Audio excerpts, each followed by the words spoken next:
پھر دن ہوا پرانی رات کا، کرے سو شکر ہم خدا کی ذات کا، خدا کی ذات کا نیا پھر دن ہوا۔ آج کی آیت، جیسے میں نے تم سے محبت رکھی تم بھی ایک دوسرے سے محبت رکھو۔ یوحنا 15 باب 12ویں آیت۔ عزیزو، خوشی ایک ایسے پھول کی مانند ہے جہاں کھلتا ہے دور دور تک خوشبو بکھرتا ہے۔ بات تو ٹھیک ہے، جشن کی رونقیں دور دور تک محسوس کی جاتی ہیں۔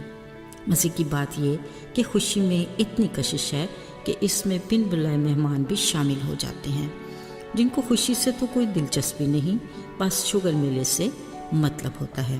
اگرچہ ہر خوش ہونے والا چاہتا ہے کہ اس کی خوشی میں سب اس کے ساتھ ہوں۔ اب دل کی بات تو خدا جانے کہ شریک ہونے والا کیا واقعی دوسرے کی خوشی میں سچے جذبے سے شامل ہے۔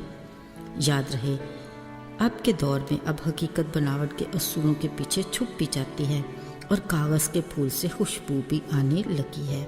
عزیزو، آپ کے خیال میں ایسے حالات میں بطور مسیحی ہمارا کیا رویہ ہونا چاہیے؟ اگر ہمارا دل مسیح کی محبت سے بھرا ہے تو ہمیں کسی کی خوشی میں شریک ہونے کے لیے وقت یا موقع کی ضرورت نہیں، بلکہ ہر دن ہمیں دوسرے کی خوشی میں شامل ہونے اور انہیں خوشی دینے کے بہت سے لمحے مل سکتے ہیں۔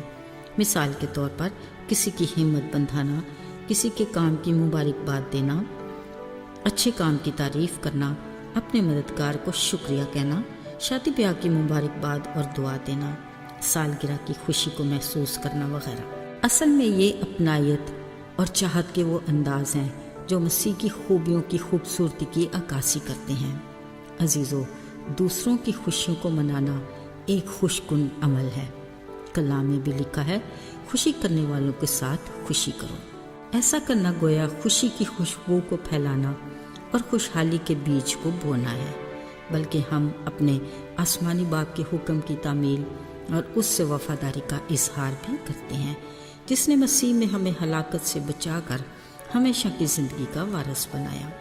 بطور شاگرد ہمارا یہ فرض اولین ہے کہ ساری دنیا میں اس خوشخبری کا پرچار کریں۔ یوں ہم اپنے ساتھ اور بہت سے ساتھیوں کو نجات کے تحفے کی خوشخبری میں اور خوشی میں شریک کر سکتے ہیں۔ عزیزو، آئیے خوش دل مسیحی ہونے کی گواہی دیتے ہوئے اپنے چہرے پر مسکراہٹ سجائیں اور اپنے لبوں پر دوسرے کے لیے تسلی اور امید کے الفاظ لائیں۔ یوں نہ صرف ہم خود کے لیے برکت کا باعث ہوں گے، بلکہ ہم اپنے خدا کو عزت اور جلال دینے کا وسیلہ بھی بنیں گے۔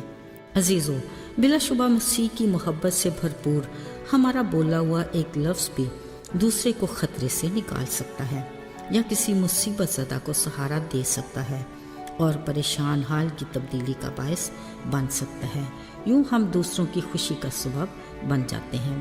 بلا شبہ الفاظ اپنے اندر بہت طاقت رکھتے ہیں۔ اس کے لیے پہلے تولو پھر بولو کے اصول کو اپنی نگاہ میں رکھیں۔ صرف مثبت الفاظ کسی دوسرے کے لیے خوشی کا باعث بن سکتے ہیں۔ عزیزو، یاد رہے، خوش رہنا اور خوشی منانا خدا کے نزدیک کس قدر اہمیت رکھتا ہے۔ ذرا سوچئے، آج کے دور میں ہمارا خوشی منانا اور خوشی میں شریک ہونے کا ہلکا احباب کون سا ہے؟ شاید وہی جو پہلے ہمیں اپنی خوشی میں شریک کرتے ہیں اور وہی جو سوسائٹی میں ہمارے معیار پر پورے اترتے ہیں۔ اگر ایسا ہی ہے تو خدا کے کلام میں لکھا ہے، وہ جو خدا کو نہیں جانتے ان کا طرز زندگی بھی تو یہی ہے، جبکہ خالق خدا نے ہمارے بارے میں کہا، میں نے تمہیں اپنی امت ہونے کے لیے چن لیا، ایک برگزیدہ قوم بنایا جس کو میں نے اپنے بیٹے کے قیمتی لہو سے خریدا ہے۔ عزیزو، یہ سب کچھ تو ہمارے لیے اس کے پیار کی انتہا ہے، پر ہمارا اس کے ساتھ وفاداری اور محبت کا عملی ثبوت کیا ہوا؟